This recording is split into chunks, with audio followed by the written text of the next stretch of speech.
talking about rationalizing the denominator.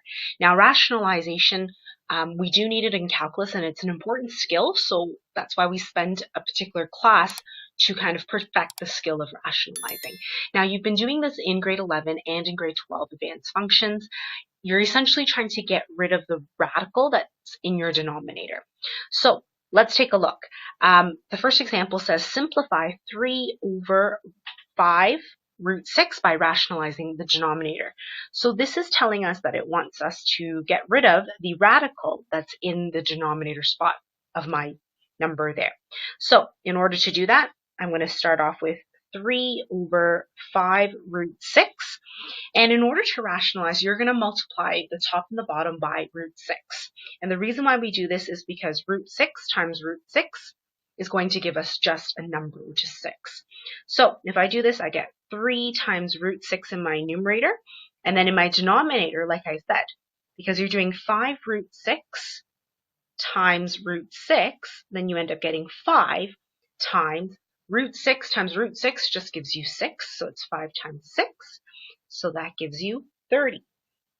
And then obviously here, you can simplify your fraction. So the 3 and the 30 you can simplify to give you root 6 over 10. Now in this case, because we rationalize our denominator, that just means that there should be no radicals in my denominator.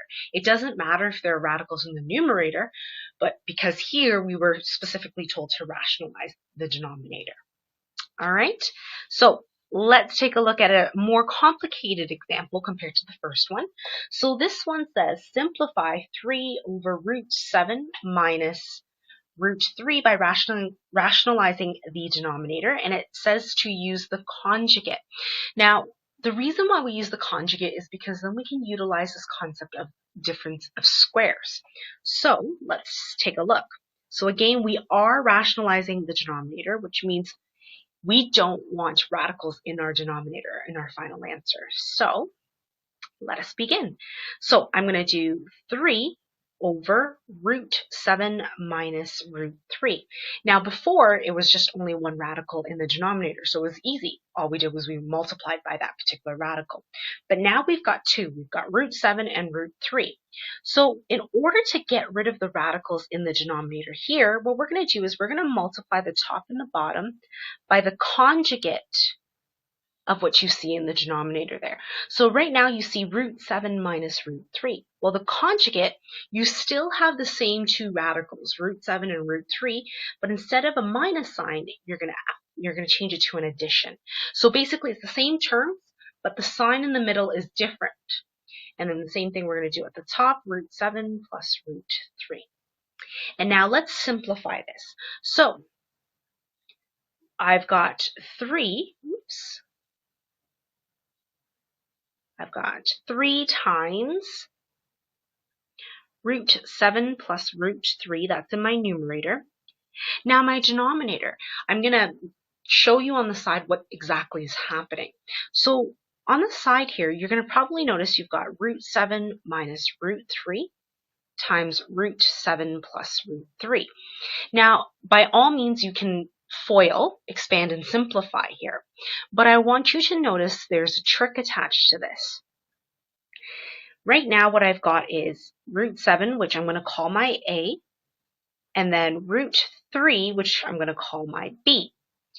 And then do you see how it's A minus B and A plus B? So you've seen this starting from grade 10. You've got A minus B times A plus B.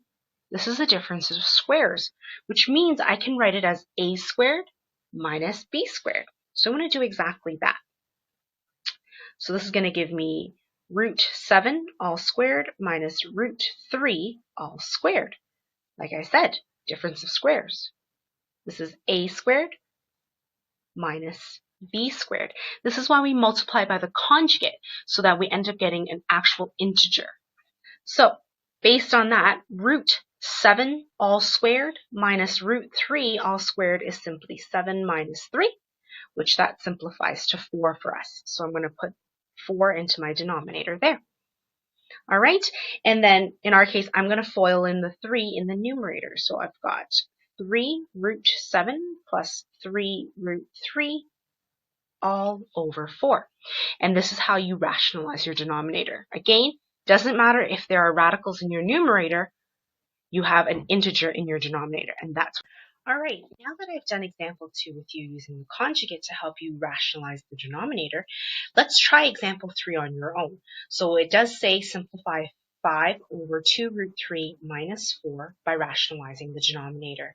Now in this particular example, just be very careful that your quote unquote in your denominator, 2 root 3 is one term there. So when you are doing your conjugate, make sure you also have 2 root 3 in your conjugate.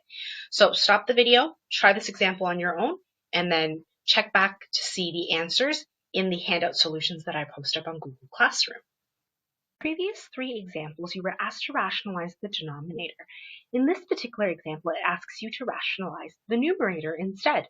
We're doing exactly the same thing. In other words, we're trying to get rid of the radicals that exist in the numerator. So I've got root 7 minus root 5, root 7 minus root 5 over 2. So we're going to multiply by the conjugate of my numerator, which happens to be root 7 plus root 5 over root 7 plus root 5. So my numerator at the top there represents kind of a differences of squares going on.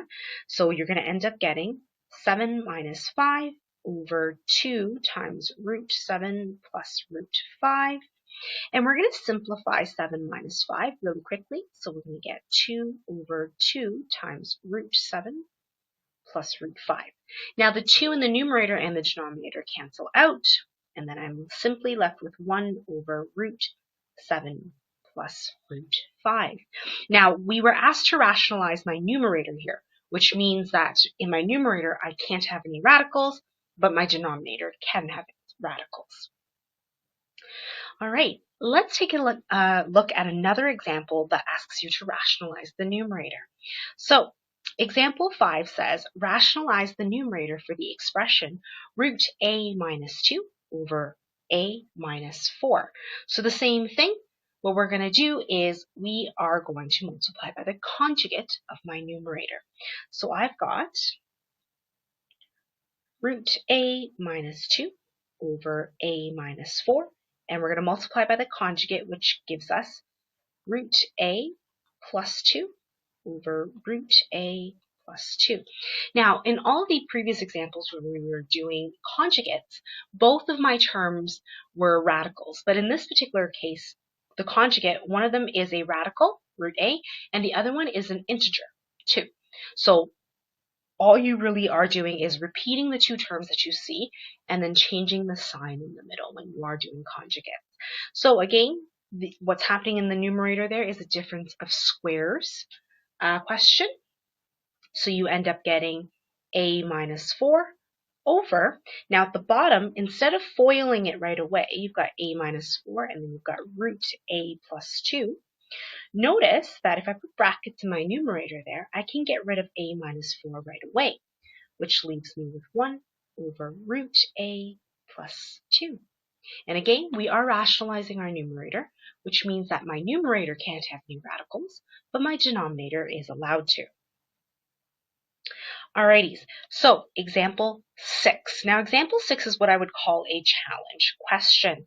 It asks you to rationalize the denominator 1 over root 3 minus root 5 minus 2. Now, in this particular case, I give you a hint and it says you may need to multiply by the conjugate twice. Now, what does that mean? It means take a look at your denominator. You've got root 3 minus root 5 minus 2. You might need to separate your denominator into a and b to do your conjugate, but then you're going to be left with something that still has a radical in your denominator. So I'd recommend you give this particular example a try on your own. It's actually not that bad. The answer looks a little chaotic, but it's actually not that bad. But you can check your solutions in the posted solutions that I give onto the Google Classroom later on today. So in today's lesson, all we really did was learn about rationalizing either the denominator or the numerator. Sometimes I'm not going to tell you which one to rationalize. It oftentimes means the denominator, but we are going to need to use this particular skill a little bit later on when we deal with other things in calculus like limits and derivatives. So make sure you do practice.